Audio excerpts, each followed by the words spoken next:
4차원 치유의 비밀. 오늘은 간아 나와 좀 친하게 지내자 라는 주제를 가지고 간 건강에 대해서 함께 말씀을 나누겠습니다.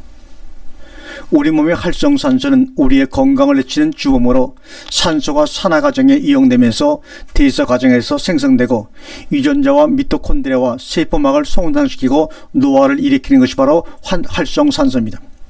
그런데 이 활성산소를 해독하는 것이 바로 간입니다. 간은 우리의 행경만 밑에 위치하는데 간에서 담즙을 실계에 보관하다가 담관을 타고 내려온 담즙과 뒤편에 위치한 치장에서 나온 소화액이 12장에서 만나 물질을 소화시키는 역할을 하기도 합니다. 항산화 물질인 SOD는 간세포에서 생성되어 활성산소를 제거시키는 효소가 바로 SOD입니다. 체내에서 필요 이상의 활성산소가 생겼을 때 그 활성산소를 중화하는 작용을 하는 것이 바로 SOD인데 현재까지 SOD를 사람이 만들 수가 없습니다. SOD가 활성산소를 중화하는 과정은 우리 몸에 유익한 물과 산소로 변화시켜버립니다. 이러한 과정은 간세포 속의 유전자의 프로그램화가 되어 있는 것입니다. 그러므로 SOD가 많이 나오는 사람이 건강하고 젊은 사람이고 SOD가 줄어들면 갑자기 늙어버리게 됩니다. 여자의 피부가 좋은 거 나쁜 거는 화장빨에 달려있는 것이 아니라 사실은 간에서 SOD가 얼마나 생성되느냐에 달려 있습니다. 과식, 과로, 스트레스가 많아도 SOD가 많이 생산되면 괜찮지만 그렇지 않을 경우는 엄청난 영향을 미칩니다. 그래서 하나님은 언제든지 우리 몸에 화를 복으로 바꿀 수 있는 유전자 프로그램을 심어 놓으셨습니다. 우리가 깨달지 못하고 있을 뿐입니다. 그래서 진리를 깨달으면 자유로워집니다. 영육간의 말입니다. 간혹 신앙인들이 특별히 신앙이 좋다고 하는 사람들이 영만 따지면서 그래야 신앙이 좋은 것처럼 말을 하지만 육이 없는 신앙이 무슨 소용이 있습니까? 몸을 통해 영의 충만함을 경험하지 못한다면 참된 신앙을 유지할 자가 얼마나 됩니까? 우리는 거짓 속에서 벗어나야 합니다. 우리가 이 치유 캠프에서 많은 분들을 치유를 경험하도록 하고 각종 불치병을 비롯한 다양한 질병에서 치유됨을 경험하도록 하는 것은 치유 자체의 목적이 있는 것은 아닙니다. 그 경험을 통해 우리 안과 너머에 계신 하나님이 계심으로 몸으로 확실히 경험하고 사는 동안 그 너머의 삶을 하나님의 나라를 천국을 온몸으로 준비토록 하는 데 있는 것입니다. 그래야 행복하고 하루한 삶을 확실한 인생의 여정을 준비할 수 있지 않겠는가 하는 마음으로 이 치유를 그동안 준비하고 운영하고 있습니다. 다시 한번 돌아가 보겠습니다. 마일러스 유전자가 간세포 유전자 안에 들어갑니다. 컴퓨터로 말하면 악성 코드가, 악성 바이러스가 컴퓨터 안에 들어온 것입니다. 한마디로 악성 루머가 바로 바이러스입니다. 하나님은 간세포 유전자 프로그램을 스스로 간이 치유되도록 설계해 놓으셨는데 바이러스 각종 악성 루머가 간세포 안에 들려지면 간세포가 혼란이 생겨서 제 기능을 못하게 되는 상황이 옵니다. T세포가 간에 바이러스가 있는 것을 확인하면 죽이기 시작하면 간염, 염증이 생기죠. 그러나 T세포가 약하게 되면 바이러스와 T세포가 함께 공존합니다. 그러면 염증도 안 생깁니다. 이런 상태를 바로 보균자 상태라고 하는 것이죠.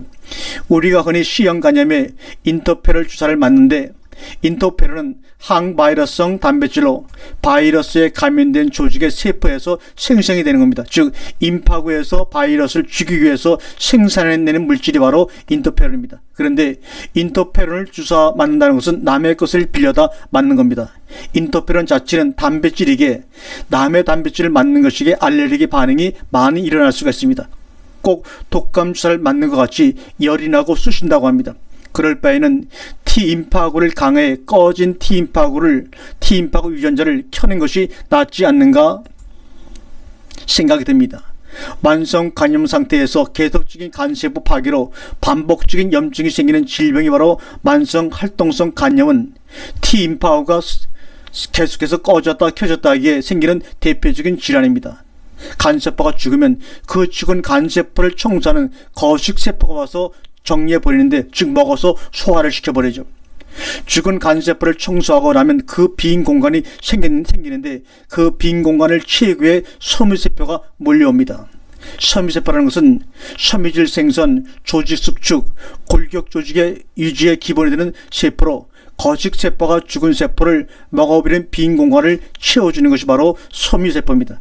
그런데 너무나 신기하고 아주 신비한 것은 섬유세포는 몸 전체에 흩어져 있다가 빈 공간이 생겼다고 비상 연락을 받으면 다 집합을 합니다. 그럼 누가 하는가? 아직까지는 과학으로 알 수가 없습니다. 그러나 우리는 알죠. 오직 창조주의 신비로 남겨둔 영역입니다. 언젠가 그것도 알려지겠죠. 우리 하나님이 그 감췄던 것을 열기 시작하시면요. 그런데 언제 가장 섬유세포가 집합을 하는가? 기쁠 때, 감탄할 때, 웃을 때, 휴식할 때, 진리를 배우고 깨우칠 때 가장 섬유세포가 잘 집합을 한다고 합니다.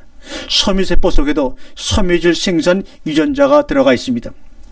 섬유질의 종류는 세 가지가 있습니다.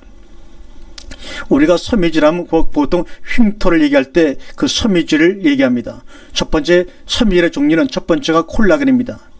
결합 조직의 주성분으로 뼈, 피부, 근육에 있는 단백질입니다. 그런데 콜라겐은 위에서 다 소화되어 버리므로 사 먹지 말라, 헛수고다, 속지 말라 이럽니다. 맞는 말입니다. 두 번째 섬유질은 엘라스틴입니다. 흉터 조직, 땡기고 굳게 만드는 조직이 바로 엘라스틴입니다. 그 다음에 세 번째 파이브린입니다. 간에 상처가 나면 엘라스틴이 그 부위를 땡기고 굳게 합니다. 이 경우를 간 경화증이라고 하는 것인데, 그러나 간은 70% 정도 망가져도 살지요. 계속해서 간에 상처가 많아지면 더욱 땡기고 굳어져 간이 쭈글쭈글해집니다. 그리고 복수가 차오죠. 이 단계가 바로 간경화 말기라고 이야기하는 상태입니다. 간에 복수가 차오면 알부분이 생산이 됩니다. 알부분은 간에서 생산되어 세포와 체액 속의 단백질을 이루는 물질로 세포의 기초 물질을 구성하는 중요한 물질이 바로 알부분입니다. 알부민은 영양소가 아니게 피 속에 있어서 혈관 안에 수분을 끌어모으는 기능을 합니다. 알부민은 간에서 생성되었지만 간경으로 인하여 생산이 잘 안되면 피 속의 알부민이 당연히 부족해지겠죠. 그러면 혈관 속에 수분을 끌어모아 놓지 못하게 되고 수분이 혈관에서 빠져나가도 붙잡아 놓지를 못합니다. 이러므로 우리 몸에 이상이 생기기 시작하는 겁니다. 우리가 무서워하는 간경화가 나으려면 간세포 속에 생긴 상처를, 흉터를 제거하면 됩니다. 그 다음 제거된 그 자리에 새로운 간세포가 생성되어 대신하면 됩니다. 그러면 간은 다시 새로운 간으로 태어나게 되죠. 그럼 그 방법이 진정 있다면 왜 사람들이 속수무책으로 간경화로 죽어나가는가? 이런 질문이 당연히 나오게 됩니다. 방법은 분명히 있습니다. 즉 위에서 말한 세 가지의 섬유질 콜라겐, 엘라스틴, 파이브린을 녹이는 물질이 생산되면 간경화로 인해 간 속에 생긴 흉터도 제거되므로 나올 수가 있습니다. 그런 물질이 과연 우리 속에 존재하고 있는가?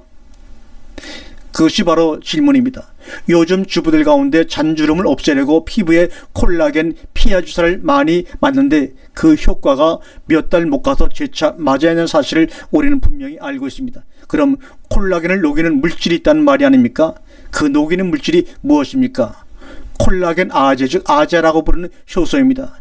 섬유세포 안에는 콜라겐 등을 생산하는 유전자가 있고 그 세 가지 섬유질이 필요 없으면 녹여버립니다. 그래서 여러분에게 희소식을 전달합니다. 간에 생긴 흉터는 충분히 녹여서 없앨 수 있다는 것입니다. 간세포는 또한 다른 세포보다 아주 잘 재생이 되는 세포입니다. 일례로 자녀에게 간 이식을 시켜준 엄마의 간은 보통 5주에서 6주 정도 지나면 정상간으로 복귀되어 있습니다. 얼마나 신비하고 놀라운 일이 아닙니까? 간세포는 그대로 있으면 안 자라는데 자라내면 쭉쭉 자랍니다. 그러다 원래 간 사이즈가 되면 멈춥니다. 얼마나 신사적인 것이 바로 간세포입니까? 본래 간세포가 재성도 되고 간세포 속에 있는 간줄기세포에서 새로운 간세포를 만들어낼 수도 있습니다. 그러므로 간으로 고통당하며 낫기를 포기한 사랑하는 여러분들 일어나십시오. 희망을 가지십시오.